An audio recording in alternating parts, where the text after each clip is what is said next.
Ang Ginoo manaa kaninyo. Mana sa kanin. Pagbasa gikan sa Santos nga Ebanghelyo sumala ni Marcos. Himayaon ka, O Ginoo. Usa kahigayon ni ana nagpuasa ang mga sumusunod ni Juan nga magbubunyag ug ang mga Pariseo. Ug may pipila ka mga tao nga miadto kang Hesus ug nangutana kaniya, nganong nagpuasa man ang mga tinun-an ni Juan nga magbubunyag ug ang mga Pariseo, ug samtang ang imuha wala. Mitubag sa Hesus, magpuasa ba di ay ang mga dinapit sa kumbira sa kasal, samtang ang pamanhunon uban pa kanila? Dili gayod. Apan kung kuhaon na ang pamanhunon, anha pa sila magpuasa. Walay mo gamit ug bag-ong panapton aron itapak sa gisi sa daang biste. Kay kung buhaton niya kini, ang bag-ong panapton makagisi sa daang biste ug mulabi pa kadako ang gisi. Ug walay magsulod og bag-ong bino diha sa daang sudlanan nga panit, tungod kay ang bag-ong bino makagisi sa daang sudlanan ug unya madaot ang sudlanan ug mausik ang bino. Busa kinahanglan bag-ong panit ang gamiton alang sa bag-ong bino. Ang Ebanghelyo sa Ginoo. Dahigon ikaw, O Kristo. Usa kini sa mga common kaayong Ebanghelyo nga atong mabati.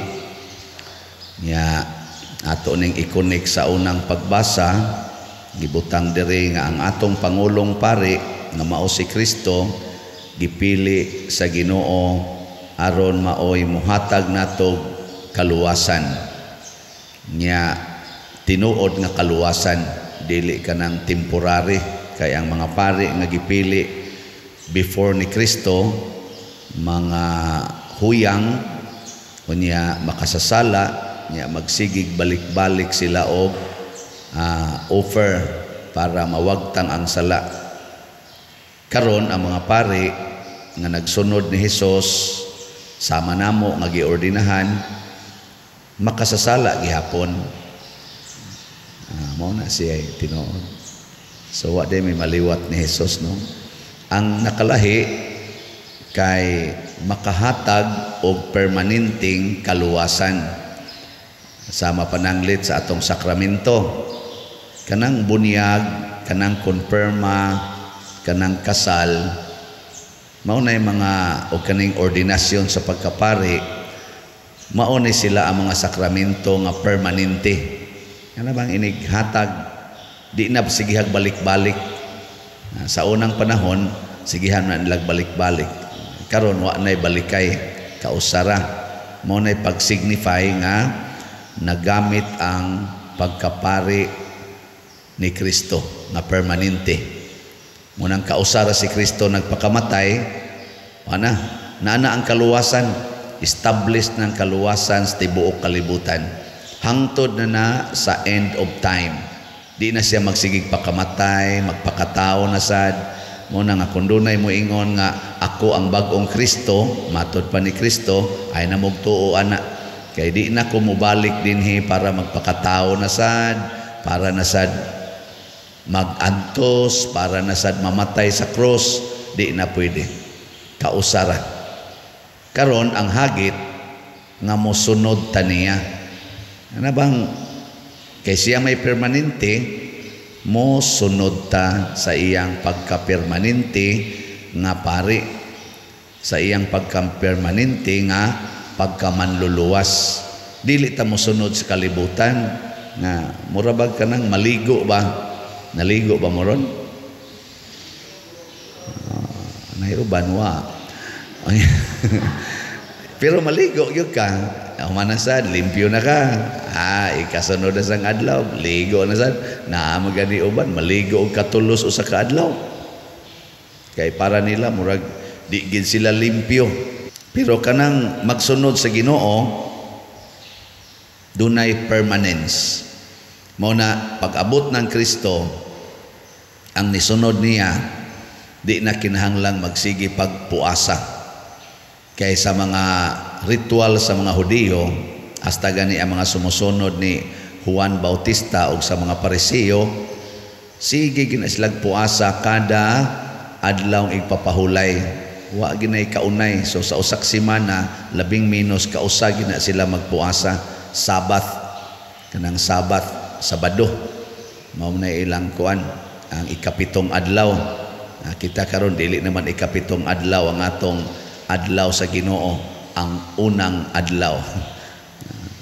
Hibaw mo nganong naanata sa unang adlaw nga mao ang Domingo, kibaw mo ana nganong dili na ikapitong adlaw.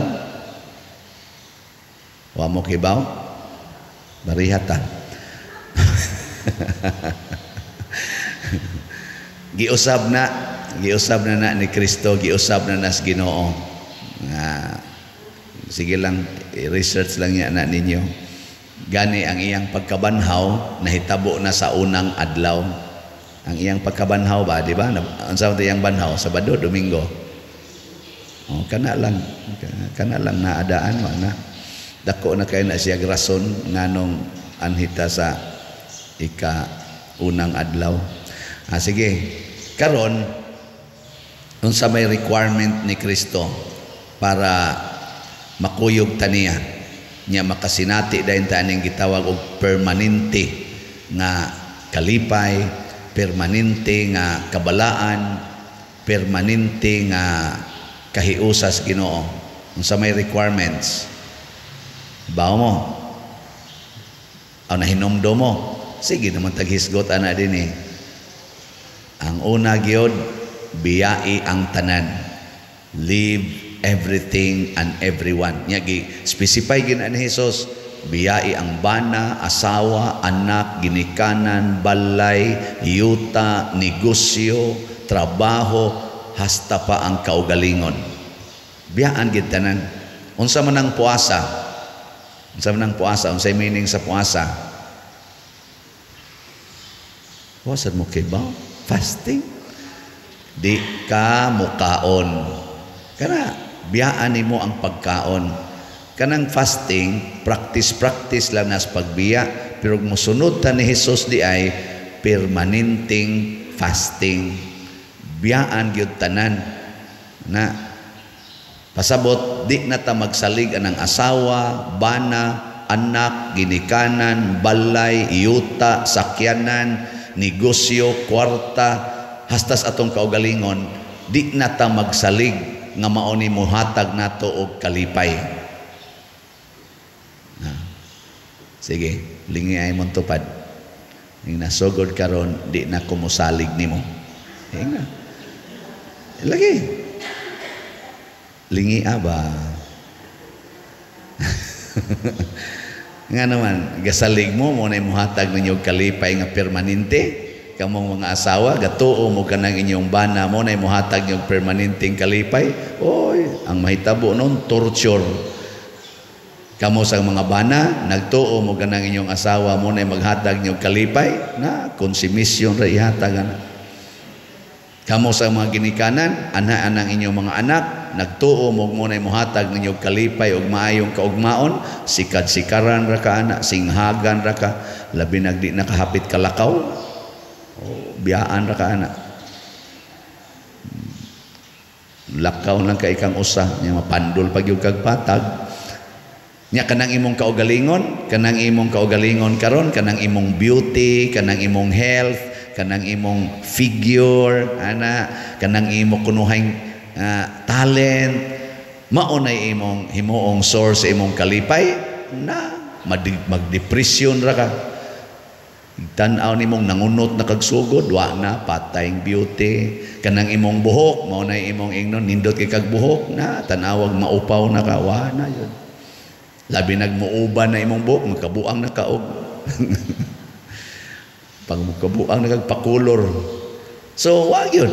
Kadang imong balay mo na imong himuon nga source sa imong kalipay, nindot kay kag balay anab, may kaayo nimong pagkahimo, tanawa pila ka tuig ang mulabay, bati na kay nimong balay na nanay lawa-lawa din aka kamintin ngano man paralyzed naman kagaana naman ka dito na nanimaho na ng angso imong balay igsoon nato. Zaman sakto dili. Di man mo mutubag. Pero kung musalig kas Ginoo nga mo'y tighatag natog kalipay kana permanente na bisag na akay sakit malipayon, bisag tiguang na ka malipayon, bisag biyaan kas tanan malipayon og malinawon, bisan pagmamatay malipayon og malinawon. Mao na experience sa mga santos. Mao na ingos Kristo, di gyud mo mag-fasting, di gyud mo magsubo, basta kuyog mo nako, pero mubiya ko ninyo akara magsubo gyud mo. Ganawa ng naong spari nga nibiya sa Ginoo. Kana bang magsalig na kolekta? Unsa may naong spari? Tuwa sa sibot kanunay. Tanawa mga madre sa noon, mga buutan man na sila. Pero tanawa na mga madre nga magtanaw na sa ang kalipay, ang ilan na sang standard, mga kusmuron og naong. Labi na ka na magdahag mga eskwelahan. So, dali kayo na mga saputon kayo na sa tanan. Di noong tanan, pero kasagaran. Muna mga estudyante, ipasos madre or ipasos pare nga nagdahag eskwelahan ba? Maingon din mga estudyante, ngano, suko ra ba na? Mga yawa kay mig mga naong basta mo paso may ngadto. Ngano man, kung mangita na ka og kalipay diha sa imong standard, pero inigpaso nila ni Bishop Chupilo Kamumot, nilang Mother Teresa of Calcutta, inigpaso nila mo ingon nanas Bishop, lipay kayo. Ay karon inigpaso na ko diri, inigsod na ko diri misa unsa inyong bation. Ingon na sad mo, nya nasad ni taas na sa kinurog humili. Maligya na sa nirog slat, ano? Mo inyong mauna ano? Lipay mo dili. Ay ko niya gulo-uloy. Namalit na mong slat. So sindotan ano. Ikakita sa nako ninyo labi nagkanang moari nako diri magpa-picture. Padel picture ta nako kani slat na gini. Bahala nagwa ko'y paniod to, ako'y pamahaw, wala, pa-picture yun, slat, maniinig human. Anya, unsa mo ng kalipaya, para nas kaugalingon o para sa simbahan? Mauna ako, bisan pa kong asa ko i-assign, bisan pag inyo kong libakon, inyo kong daoton, inyo kong insultuhon, inyo kong imaritis, di mo makawagtang sa akong kalipay diri sa akong kasing-kasing. Nga naman, wa man ko magsalig sa akong abilidad, wa man ko magsalig sa akong naong, wa sa akong magsalig aning kwarta, kaning simbahan, nindot-nindot man itong simbahan, wa ako magsalig aning assignment. Ang akong gisaligan nga malipay ko, basta makasunod lang ko sa Ginoo, makasunod ko bisag gamay lang, pero the best na nakong paningkamot labi na gyud sa iyang purity, sa iyang humility o kaning poverty. Kani gyud akong o kanang obedience. Naningkamot jud ko anang poverty and obedience nga matuman unta gyud na nako. Bahala nag-ilansang sa cross. Di ako nakaton ana katong na-assign ko sa prisuhan 5 years. Nihilak bi ako ato pag ka-assign ako kay 10 years na ko sa pagkapari. Unya akong edad ato 50 years old. 50 years old ko. 50 ba to? 1914, 63. Pila man na? 2014 ya, 63 ko na tao. Pila man na ka tuig? Pila na? 27 plus 14 52? Ano ba? Or 51? Basta ingon na hindi na ako kamo mo kwenta. Nya dito ko nakaton pag ingon ako sa Ginoo, Lord, nganong gi-assign man ko dinhi siya. Ang importante ang imong pagkapari, dili ang imong assignment. Bisag ibutang pa kag Bartolina, dawata na basta pari lang ka. Lipaya ginako nakadungog ani. Anang karon wa gyud ko kana mga kwarta moabot dinhi, maobitaw na nga kanang inyong mga palit-palit og slot, tugbangan bayan na nako kutob sa kong mahimo ug mopalit mog slot kausa sa usa ka buwan nga dobs kanang 1,000 niya kausa sad sa usa ka buwan anang ato mga special slots mopalit mo, ako palit sa ko kada semana labing minus adi lang ko manghambog labing minus 5 ka slots kada semana anang atong dobs sukad pag ginasuna usahay 5 depende lang sa akong makulikta sa akong dupa-dupa naman ko stipend kada semana. So ako sa nangkuaan 5 ngadto sa 10 ka slots kada gina semana gikan pa atong pagpamaligya na kog slots. Mo nang dili ko guilty atubangan sa Ginoo. Kay di man ko malipay anang inyong ipamalit nga slot tungod kay niya na sa akong bulsa, niya man na dinhi sa simbahan, naa man sa mga kabus gipanghatag wana. Susihan ninyo diya sa atong accounting pilay atong charitable work kada buwan. Dibaw mo mag-average tag mga 500,000 kada buwan charitable na. Anong mura mamog naguol?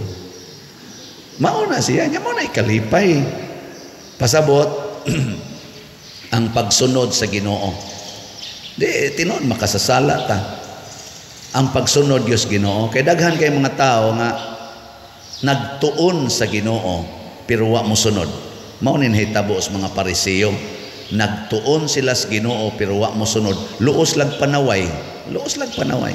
Naman sa nato karon memorize ang tanang Bible, tanang doktrina simbahan, memorize portig yung mga brayta, inigsulti pulos kutlo sa mga bersikulo sa Biblia pero wa mo sunod sa pagkamapaubsano ni Kristo na nag-away na sila tungod anang ilang mga abilidad. Nagsigig away, gasigig sininghagay ang uban gani nagpinatyanay na. Nang gitawag nato religious war. Tungod silang pagtuon sa Ginoo nga way sunod-sunod. Muna si Kristo niingon, bulahan kamong mga kabos.